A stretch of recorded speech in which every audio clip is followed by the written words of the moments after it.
It is 34 minutes after the hour on the Stephanie Miller Show. The phone number is 323-410-0458. I'm Jody Hamilton, sitting in for Ms. Miller with Chris, Hi. Travis, and Krista. Yay! Yay! Thanks. John Fugelsang later on. John Fugelsang's coming up at the bottom of the next hour, and Fridays with Frangela in the third hour. So I got all the support I can for the last day. You did a great job. Twitter thinks so too. Oh, well, Twitter's lovely.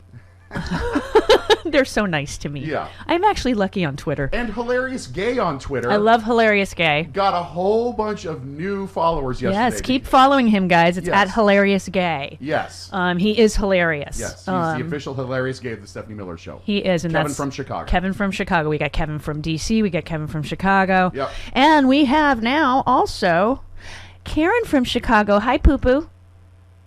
Hi. Hi. Kevin is one of my favorite people. Yes. I love Kevin. He's fantastic. I've been texting with him. Aw, We're yay. definitely going to get together. Yeah. Yay. So, yeah, he's awesome. So what I want to say is, the Build Back Better plan is pulling higher with West Virginians than Joe Manchin at this point. Mm-hmm. So I really wish the media would stop framing the narrative that it's progressives being the flies in the ointment. Right. I'm hoping that Manchin will accept the $2.1 trillion counteroffer, but wonder what happens with Kirsten Sinema, because she literally is the horse in the hospital waiting to get on the elevator. Yeah, So, and she actually says she's at the elevator in the Senate. So yes, she's actually that. Yeah, she is that. So I hope that they can get this done, because we do need to move on and focus on the midterms. And with everything going on, we have had the momentum in 2018 and 2020. And yes, they are doing everything in their power to, overturn the results and suppress the vote. And, unfortunately in Illinois, we lost a seat in the House of Representatives. But if we can, again, overwhelm them, right, in the midterms, then we will be able to get what we need accomplished. So it's not about the price; it's what is in the plan. And that's the other thing. Let's start talking about what it offers, not what it costs, right? But what it offers. And guaranteed, people are paying more attention right now. And Kirsten Sinema, unfortunately, 2024 is kind of a long way off, but her days are numbered. Yeah. It's, she's not going to be around forever. And I just think that we need to really start pushing the facts out there about what it offers, stop focusing on the price tag, and let's get this thing done, because we have got to get the Senate and keep the House in the midterms. Yes, we absolutely do. And it's Manchin, he's somebody that will negotiate. Mm-hmm. There are certain things that he doesn't like in the bill, like the Green New Deal part of the bills, like the climate change aspects, because he's a coal guy. It affects his state. It affects his state, and it affects him personally. Yeah. It's not just his state. It affects him personally. Because if you were smart and coal companies were smart, they'd start transitioning over into renewables as just smart long-term fiscal strategy. Because these things are finite, whereas the sun, until it becomes a supernova, is not until it engulfs the whole planet. We're good for a long, long time. As well as wind and water, there are ways to do this. Bamboo. Hi, kids. Let's use bamboo instead of other types of wood. Cozy Earth does. Cozy Earth does. One of our sponsors. So it's. I think that's the problem. Is these old school thoughts on coal and oil and fossil fuels. If I were a big shareholder in any of those companies, I'd be like, we need to move forward with solar, with wind, with hydro, with anything, algae, whatever we can that's renewable, because these are finite substances. Yes, Travis. I was going to say, if you want to keep your company viable, what you should be looking at is, instead of taking money and profits out of your company, reinvesting in these technologies and these new sources of energy that are going to be better for the environment, because that's the future. You just want to run your company into the ground. Eventually, you're going to leave your kids with nothing. Exactly. And that's they're so short-sighted because of our tax laws. Because we don't incentivize companies to reinvest into because of the way that the tax laws are. It's better for the shareholders to just cash out on their money instead of reinvesting in R&D and other things that help the general community instead of just their own bottom lines. I mean, honestly, Amazon, Shell, the bigger, they're not going to notice a tax hike, by the way. And that's the other thing he has a problem with is certainly coal industry getting a tax hike potentially. Let alone, trying to phase it out. We can retrain people to build solar panels, to build windmills. We can retrain people to do that. And also, you don't get black lung working on a solar panel. Thank you. Think about that. All of that is easy to say.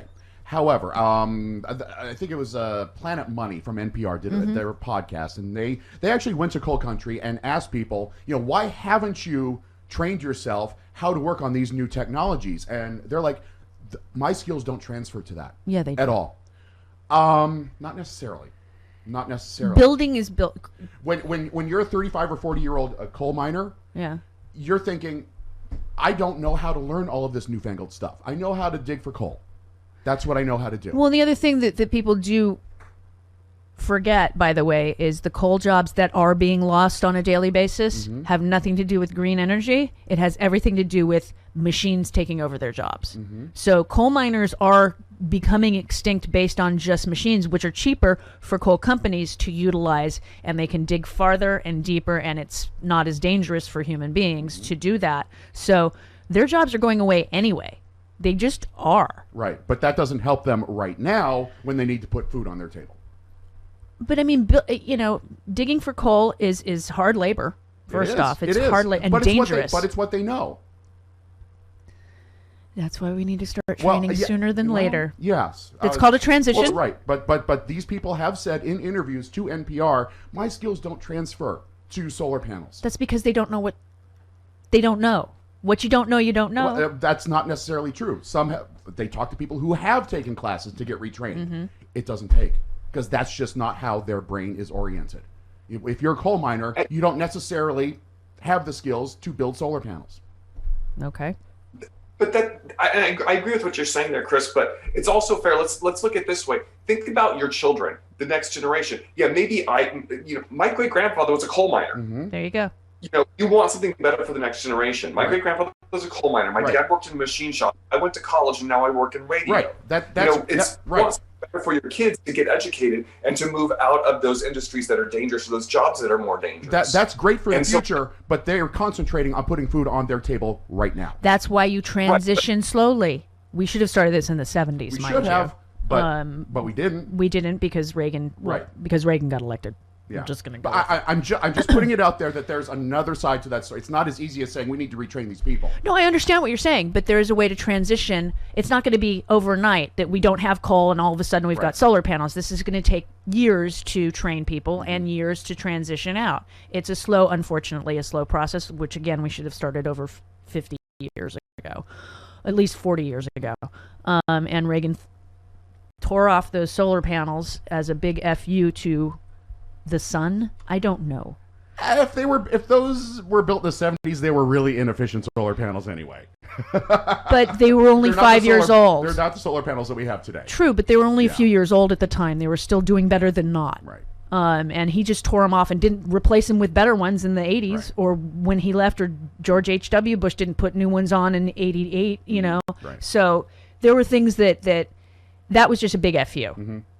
That's all that was. It had nothing to do with, these aren't very efficient. No, it had nothing. If they had been the most efficient things to date, he still would have torn them off. Yeah. And that saved some money. I mean, I know I'm saving money. I have solar panels. I love them. I mean, I've had them. Mine are almost ready to be replaced because I got them put on in 2001. So they're 20 years old now. They're not as efficient as they used to be, but they're still at like 75% of what they can generate. So that's pretty good after 20 years. Yeah. Can't afford to quite replace them just yet. Costs a little bit of money. It does. It does. But I know for those of you that have yet to do that, as much money as it can cost, some places it's zero down, and you kind of rent it, and the power company gets their money from the solar company. Yeah. And also you'll get a tax credit from the feds, and you will get a tax credit if you live in California. So I highly recommend that. I even got a local credit from LA when I put them in. Yeah. Because it was during Schwarzenegger that I did that. And no, it wasn't. It was before that. And I got it paid for 2/3 of my system, which is a lot. Yeah. I mean, that's a huge, huge, huge saving. So I highly recommend, if your state is doing that and not being stupid like Arizona utilities are, like basically charging people to have solar panels from the utility company. It's like, no. No. Yeah. In a state like Arizona, that's insane. Think about how much energy you could generate from solar in Arizona. Is the power companies, if you put it on your home, they have a lot of power. They want their money, and if you put solar panels on your home, you're saving money because you're not using the grid as much. Yeah. And in fact, in California, at least DWP has changed how they do their electric. Because when I went to I have battery backup now, and I used to just have an old dial thingy. So when the solar would be on, it literally ran backwards. Yeah. So I was you were selling I was power. feeding back to the grid, basically not they weren't buying it. It was a lower bill. Yeah. And now what I am on is it's time controlled. So basically between 5 p.m. and 8 a.m. is what they call the baseline. So that's the cheapest power. And then between 8 a.m. and between 10 a.m. and 1 p.m. No, 8 a.m. and 1 p.m. is your mid-price, like the second highest. And then between 1 and 5 p.m., that's the highest they're going to charge you for energy. So that's when my battery kicks in and starts feeding into my house so that my bill goes down. It takes them forever to read my meter now. Yeah. It's like the dumbest, but it's the only way DWP can kind of make more money off of people. Yeah. I don't like time-based, but I still have the battery, and it is saving me a small fortune. And there's a cute little cartoon on my phone, so I know what's going on. But we got a lot of people calling. So yeah, I'm hoping that Manchin will come around to what the speaker wants to do. And as long as Sanders is on her side, then he'll get the progressives on the same side. And like I said, what was it, on Tuesday or Wednesday? It wasn't Jayapal. It was Ilhan Omar. She said it matters what's in the bill, not the price tag at this point, because money can always be allocated better. Yeah. Because once we do something really big like this, we got to figure out, okay, is that money being better spent here, or is it being better spent there? And we can figure that out. And I know that the Affordable Care Act, there's some stuff in this bill too. So hopefully they will work something out, because we need this, and it's a good transformative bill. Like the ACA was, like the New Deal was, like the Great Society stuff was. These are important things, and even the hard infrastructure bill is going to help tremendously with roads and bridges and internet and water. Absolutely. Safe water, people. High Flint, Michigan, and other places that still don't have safe water. The infrastructure bill should be a slam dunk. Yes, the smaller one? The smaller one. Yes. Should be an absolute slam dunk. It should get 100% votes, but it won't. I think it's going to pass the Senate. Well, it will pass this. It did pass the Senate already, didn't it? Yeah, it passed the Senate already. I'm not sure. I think they sent it back to the House. Okay. And that's why the House is sitting on it right now. I think that's I forget what's going on. I know they negotiated it, so there's that, and they have the votes for it, I believe. And Pelosi doesn't right now because they're right.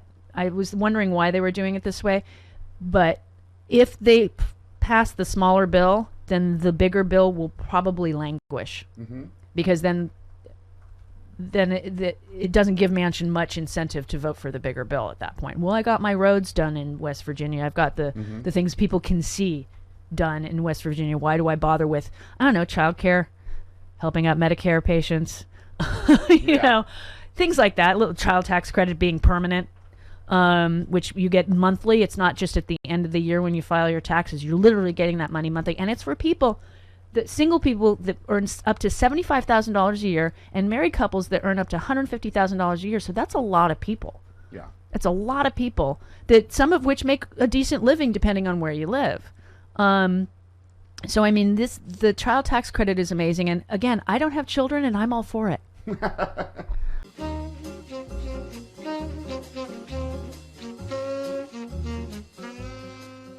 I mean, do we even need to do a commercial for the Steph store? I mean, the shirts are flying off the right. Look at this. Look at it. Get your face Look at that. Get your face up there. Look. We have them for Team Pfizer, Team J&J. We are all Team Vaccine here. We have amazing. That's right. And you can get it on everything. Right, Chris? Not just shirts. Bath mats, shower curtains. You can get it on art, a clock. You can get Duvet. a sexy bomb on a clock. We have Stephanie Miller swag. We have sexy liberal swag. And, of course, all the vaccine shirts. Get it now. StephanieMiller.com. Whee!